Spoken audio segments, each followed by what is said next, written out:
Good evening and welcome to AUTV20's Election 22 Insights. I'm your host, Ella Cummins, and tonight I'm joined by Dr. Robert Wyllie, Director of the Political Economy Program and Associate Professor of Political Science at Ashland University.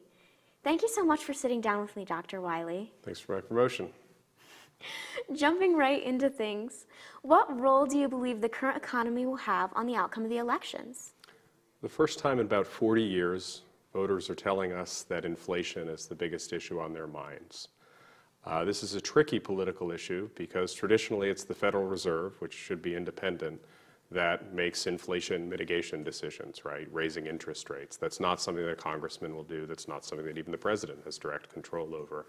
So voters have a choice. They're reporting that they have this problem with inflation, but it's not clear who you would vote for to solve this problem of inflation, at least if the Fed continues to take the lead on it. Sure. Staying with inflation, do you believe President Joe Biden's recent Inflation Reduction Act will have an effect on any votes?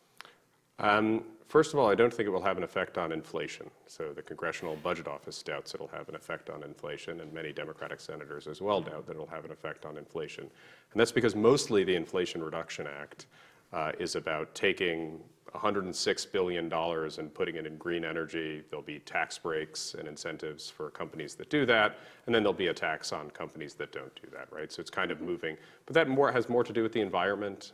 It's what remains of the President's Build Back Better Act that was not passed because of Senator Joe Manchin of West Virginia. But I don't think that will have a large effect either way in increasing inflation, driving inflation up, or in reducing inflation, despite the name of the act. Okay.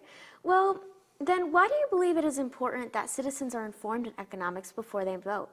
This is the kind of election where I think economic issues are most important. And so first of all, it's important for citizens to know how those decisions are made, right? If a politician is promising something they can't do because that's something another part of the government ought to do, then they're overpromising. The Inflation Reduction Act is a great example, right?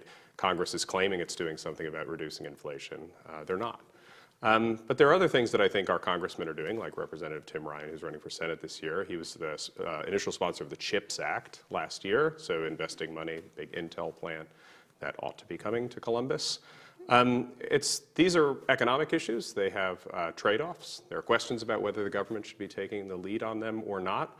And these are, questions where Americans can say, should we care more about the environment? Should we care more investing in these jobs? Should this city grow or not? Should the government be taking the lead? And I think those are questions that we all realize, yeah, the federal government will be doing something. We can compromise on them. It's politics for adults, which should be a refreshing change, I hope, for many people in the country. Well, going off that, what are the top economic policies you recommend voters educate themselves on? Well, one is to see what Congress has been up to in the past 2 years, right? So the Inflation Reduction Act, misnamed, I'm afraid, but the Inflation Reduction Act is one, and the CHIPS Act, right? So $106 billion in the semiconductor industry. What should you think about there? Well, this is a strategic industry where the United States now is no longer in the lead. We're not producing the most advanced microchips. And the government's going to spend hundreds of billions of dollars to get us back there.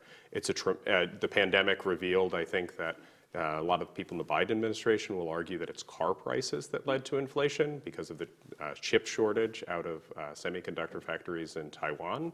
And so if we can produce those at home, we'll avoid that problem. I don't think that has much to do with inflation now, though. So voters have to think about this kind of reinvestment. It's a big opportunity. It's an opportunity for states like Ohio, Pennsylvania, where a lot of manufacturing jobs have been lost, to have those jobs come back, perhaps, a lot of investment. Maybe it is an opportunity to rebuild the country, but anytime the federal government's going to get involved, how's the money being spent? Is it being spent the right way, right? These are questions that we all have to look into because a lot of major decisions have been made in the past 2 years and will be continued to be made, I expect, regardless of what party takes control of Congress. Of course. Well, it's been a pleasure having you in the studio tonight, Dr. Wyllie. Pleasure is mine. I want to thank you for sharing insight on the importance of economy pertaining to the election. Thanks very much. And now back to the Election 22 newsroom for more election coverage.